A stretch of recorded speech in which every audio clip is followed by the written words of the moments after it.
அதனால் வாங்க அங்கே வாங்க. அதனால் பசுவை அடிக்கிறான், கண் முன்னால் அதை பண்ணுறான். அதனால் அதை நியாயப்படுத்துறது இல்லை. அது யாருமே நியாயப்படுத்துறதில்லை. அந்த ஓட்டம் கூட நியாயப்படுத்த மாட்டோம். அதுக்கு அளவுக்கு மீறின பாரத்தை சுமக்க வைக்கிறது இதெல்லாம் தவிர அதுக்கு சட்டங்கள் இருக்குது. அந்த சட்டங்கள் பயன்படுத்தப்படலைங்கிறது வேறு சமாச்சாரம். ஒரு சட்டம் பயன்படுத்தப்படலைங்கிறதுனால அது பயனில்லைன்னு சொன்னால் சிவில் சட்டம், கிரிமினல் சட்டம் எதுவே வேண்டாம். நிறைய சட்டங்கள் மீறப்படுது. மீறப்படாத சட்டமே இல்லையே. அதனால் திருட்டு, கொலை, விபச்சாரம் எதுவுமே குற்றமாயிட்டு வருது. ஆகவே இந்த பசுவை, இந்த காளமாட்டை கொடுமைப்படுத்துகிறாங்க. அவங்க தான் அதையும் கொடுமைப்படுத்துகிறாங்க, கொடுமைப்படுத்துகிறாங்க அப்படிங்கிறது கிடையாது. யார் கொடுமைப்படுத்துனாலும் கொடுமை தான். யார் எந்த மதங்கிறது கிடையாது. கொடுமைப்படுத்துறது தவறு. அதுக்கு சட்டங்கள் இருக்குது. இப்போ பசுவதை தடுப்பு சட்டம் நாங்கள் கேட்கல. நாங்கள் கேட்குறது பாரத நாட்டினுடைய தேசிய விலங்காக பசுவை அறிவிக்கணும்.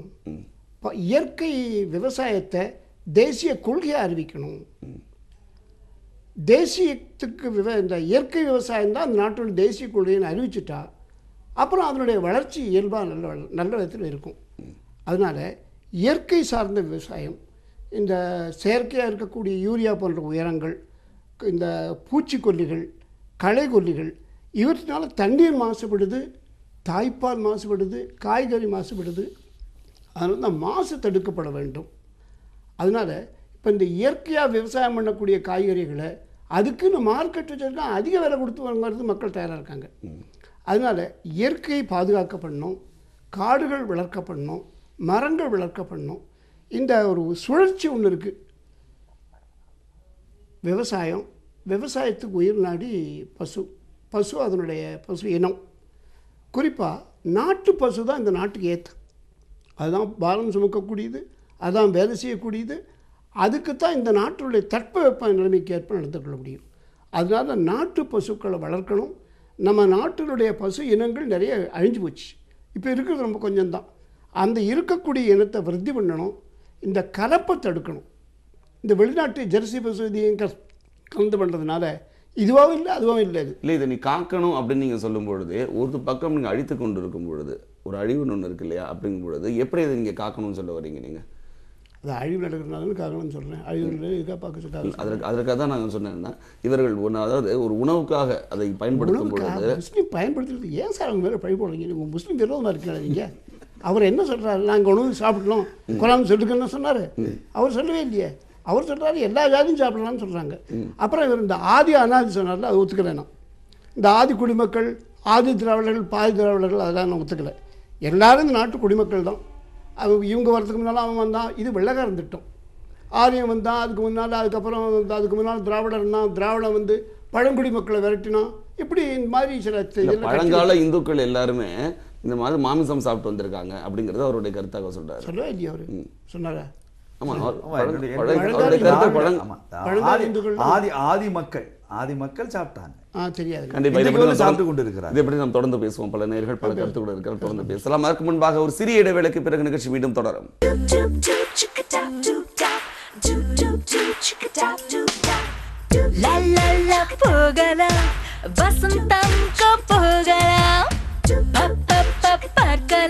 நாம் எல்லா பிராண்டையும் பார்க்கலாம்.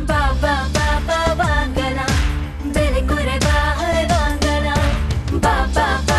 வாங்கலாம், நம் வசந்தன் கோவை வாங்கலாம். என்றும் மக்கள் சேவையில் வசந்தன் கோ. நிகழ்ச்சி மீண்டும் தொடர்கிறது. இந்த நிகழ்ச்சியில் கலந்து கொண்டு தங்கள் கருத்துக்களை தெரிவிப்பதற்காக முன்னாள் உயர்நீதிமன்ற நீதிபதி நீதியரசர் டி.என். வள்ளிநாயகம் அவர்கள் இங்கே வந்திருக்கிறார். ஐயா வணக்கம். இன்றைய உங்களுடைய கருத்தாக பொது சிவில் சட்டம் மற்றும் பசுவதை தடுப்பு சட்டம் போன்றவைகளுக்கு சிறுபான்மையினருக்கு எதிரானதா என்ற ஒரு கேள்வியில் எடுத்து பேசிக் கொண்டிருக்கிறோம். அதை அரசியலமைப்பு சட்டப்படி இந்த பார்வை, உங்கள் பார்வை எப்படி இருக்கிறது? இந்த சட்டங்கள் அரசியலமைப்பு சட்டத்திற்கு உட்பட்டுத்தான் இயற்றப்பட்டிருக்கின்றன. பொது சிவில் சட்டம் என்பது எதற்காக கொண்டு வரப்பட்டதென்றால், இந்தியன் என்கின்ற உணர்வு எல்லோருக்கும் இருக்க வேண்டும். இன்றைக்கி வந்து பிரிட்டிஷில் போய் you get a green card and stay there, அமெரிக்காவில் போய் get a green card stay there. அந்த நாட்டு சட்டம் எனக்கு பொருந்தாது, நான் பண்ண முடியும் அவங்களால. ஆனால் இந்தியனுக்கு தனிப்பட்ட முறையில் உரிமை வேணும்னு விரும்புகிறாங்க. இரண்டாவது வந்து முதல்ல நாம் வந்து அப்படியே பழகிட்டோம். அதாவது இன்னென்ன ஜாதி இன்னென்ன முகமது அவங்களோட ரிலீஜியஸ் கான்செப்ட்ஸ். நாம் வந்து ஒரு செக்குலர் ஸ்டேட் அப்படிங்கிற ஒரு கான்ஸ்டியூஷன் பிரகாரம் சொல்லியிருக்க காரணத்தால் அவர்களுடைய மனதை புண்படுத்தக்கூடாது, அவங்களுடைய வழக்கத்தை புண்படுத்தக்கூடாதுன்னு சொல்கிறோம். ஆனால் அவ என்ன ஆகுதுன்னா வளர நாகரிகத்தில் அதை தவறாக பயன்படுத்திக்கிற அளவுக்கு நிறைய பேர் வந்துட்டாங்க. உதாரணமாக இப்போ அவங்க 4 பேர் கல்யாணம் பண்ணான்னு சொல்கிறாங்க. என்ன பண்ணுறாங்க, ஒரு Hindu becomes a Muslim and marries four. அதாவது அதனால என்ன சொல்கிறாங்க, எல்லாத்தையும் மேக் இட் கிளியர், பொது சிவில் சட்டம் கொண்டு வாங்க. உங்களுக்கு என்ன பயம், உங்கள் எந்த வகையில் நீங்கள் அஃபெக்ட் பண்ணி நீங்கள் வந்து எந்த முஸ்லீமும் 4 தடவை கல்யாணம் பண்ணதாக சரித்திரம் இல்லை. எல்லா முஸ்லீம் உறவினோட இன்றைக்கும் வாழ்ந்துட்டுருக்காங்க. அதாவது அந்த காலத்தில் அரேபிய நாட்டில் 4 மனைவி தத்துவம் எதுக்கு வந்ததுன்னா, பாலைவனத்தில் போய்கிட்டு இருக்கும்போது 4 இடத்துக்கு போகும்போது ஒரு பெண்ணை சாதாரண தொடக்கூடாது, அவளுக்கு சட்டபூர்வமாக மனைவியில் உரிமை கொடுத்து சொல்லணும் அப்படின்னு காரணத்துக்காக போகும்போது you are allowed to have 4 அப்படின்னு பிரின்சிபல் வந்து நினைக்கிறேன். அதை அவர் நம்ம ஒத்துக்கணும்னு நினைக்கிறேன் நான். அதுதான் ஒழிய இன்றைக்கு இந்திய